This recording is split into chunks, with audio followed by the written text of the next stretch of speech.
name's Elizabeth Harrell. I'm the founder and owner of Crossroads Elder Care Planning. I'm here today with one of my advisors, Sandra McLeod, and our mascot, Skippy. This will be part 3 of Navigating the Senior Care Maze, which is a seminar that we present at our office monthly, and we're breaking down now into 10 parts to share with people who aren't able to make it on a monthly basis to our office. So this part is part 3, and we're going to talk about, or continue talking about, the different funding options available when you're trying to afford to have care at home or in a senior community. We already have gone over Medicare and Medicaid waiver, and today we're going to talk about veterans benefits and long-term care insurance. So Sandra, can you tell us a little bit about how veterans benefits can be used to pay for home care and assisted living, and how do you qualify for those? Sure. So the veterans benefit is a benefit to veterans and their spouses if the veteran has had 90 days of active duty and 1 day during a period of war.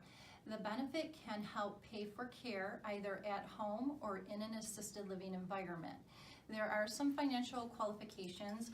You have to have $80,000 or less in assets, and you have to need some sort of hands-on care, whether it's with dressing, bathing, transferring, or using the restroom. The benefit can be $1,100 up to $2,100 for a couple, depending on their situation.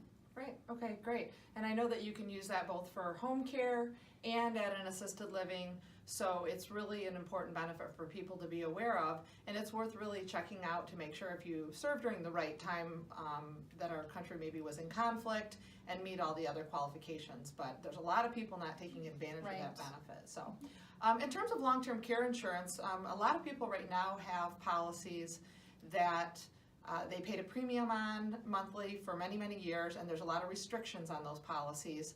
So it's really important, if you're going to be using a long-term care policy, to make sure that the community that you moved your loved one to is going to meet the requirements for the policy to basically be triggered. So the most important part of that is that the community generally has to be a licensed community.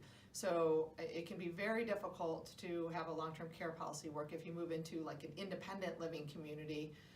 So it can be done, but it's much easier if you're truly in a licensed assisted living community or a skilled nursing home. A lot of people think they have to be in a skilled nursing home to use a long-term care policy. It is easier, but you do not have to be in a nursing home. You can be in a licensed assisted living. The only other thing about long-term care insurance that I want people to be aware of are some new policies that are available to a demographic that maybe is from like age 45 to 60 or 65, and it's more of like a lump sum type of an insurance policy where you transfer some of your assets into the policy and you can never lose the amount that you've invested. It's easier to use, and you can use it on any sort of care you want in any location once you've qualified for it. If you want more information on that, you can just give us a call here at Crossroads, and actually you can just call us on any sort of elder care options that you have questions on. We welcome that. Our number here is 485-3365.